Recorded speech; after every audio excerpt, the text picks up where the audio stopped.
So thank you for joining me. I'm Lisa Wickstead with Connections Yoga. Today we are looking at the Yoga Sutra, the yoga principle called Viveka. Viveka is keen discernment, really looking closely at things, looking at the consequences of your decisions if you were to make a decision so that you can make a positive decision.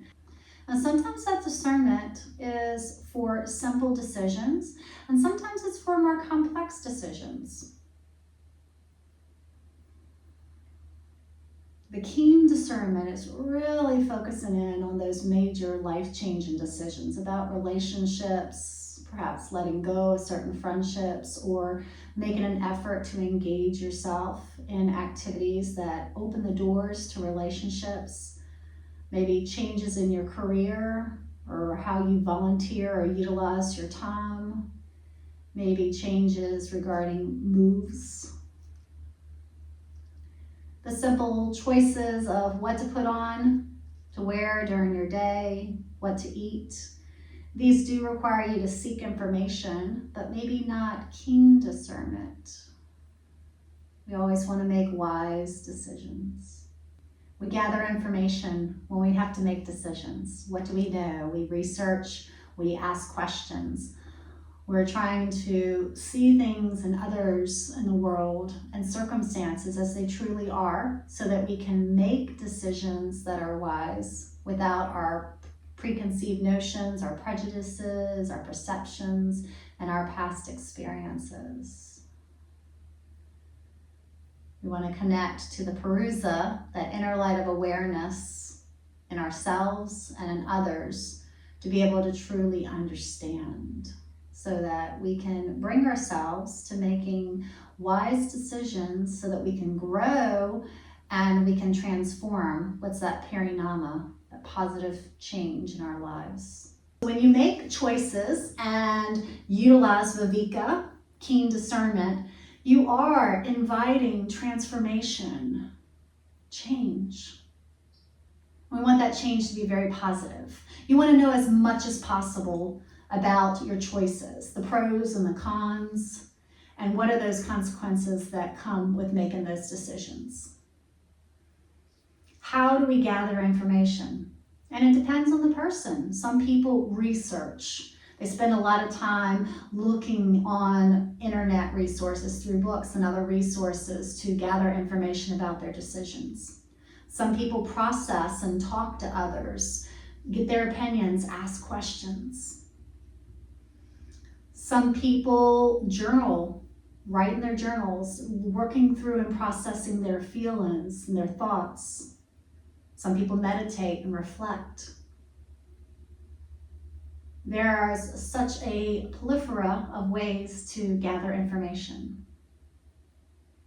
But the key is to know as much as possible when you're making your decisions.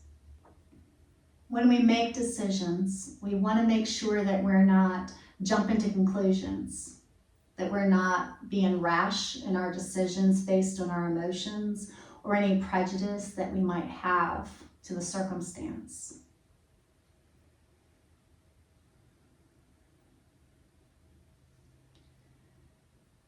When you are discerning about a decision, you want to see and analyze your circumstances. What is unnecessary? What's unnecessary information? What is unnecessary happening in your life that no longer serves you? What is undesirable? What are you finding in your life that's not what you want in your life? What is being harmful to you?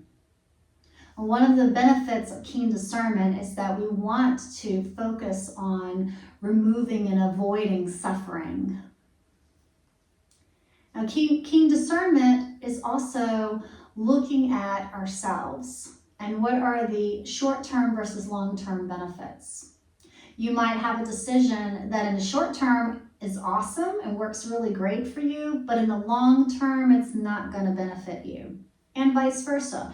You might have a decision that you make that does not in the short term work well. Like maybe you're having to change your friendship relationships And it's really hard to do that at the start, but in the end, it benefits you. So looking for what is necessary in your life, what is beneficial, what is desirable, what reduces suffering, what is beneficial ideally in the short term and the long term, but it doesn't always align that way. In addition, that sometimes making a decision from keen discernment, it is ideal if it benefits both you and others, but that doesn't always align with each other. So discernment has to focus first and primarily on you. And if it benefits both, that's great. But it doesn't always do that. For instance, if you were to take a move, that might be really hard on the people you're moving away from, but be beneficial for you.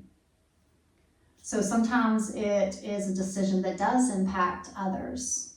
So you're trying to find that balance. You're trying to look at all your circumstances and make effective, wise decisions. Ideally, making decisions should be easy, but we know that making decisions is not always easy, especially if it's more life-changing. If it requires us to shift out of our comfort zone, if it requires us to grow a little bit, to create transformation, that parinama, then we do require some discernment, especially keen discernment, really taking time to reflect, to consider what our decisions are, and then if it's in the best interest of ourselves, hopefully maybe best decisions for others. But in particular, does it benefit us? And how does it benefit us? And we look at why do we do discernment? Why do we do Viveka? It creates a pathway for happiness. It creates a pathway to improved health, improved overall well-being. It helps to avoid suffering. How do we get there? Give yourself the opportunity to consider, to reflect, to pause, to really think about the choices that you're making. Surround yourself with people who will lift you up and support you in your decisions. Even if they may not agree with those decisions, they are there to support you. And you want to especially align with your parusa, your inner light of awareness within you. That is your true essence. You want to take time to find that parusa, to make decisions that come from your heart, from your soul, that really help you to be the best person that you can be, where you are right now. And remember that we make our decisions based on the information that we have in the present moment. Years later, we may look back and say, well, I wish I had made a better decision, but recognize that we made the best decision. Did we make the best decision? If we did we make the best decision that we could at the time with the information that we had? So invite yourself to come into a space of Viveka, keen discernment, so that you can connect to your parusa. When we connect to our parusa, our light of awareness, we help to clear our citta, our heart mind, and align our decisions with that so that we can invite parinama, positive transformation. All right, bring your hands together to the heart center, our center of connection. I hope that you enjoy learning about the Yoga Sutra Viveka, keen discernment, and as you go forth, I invite you to remember the benefits of taking time to reflect on your decisions and that you make good, effective, and wise decisions with your Viveka. Namaste.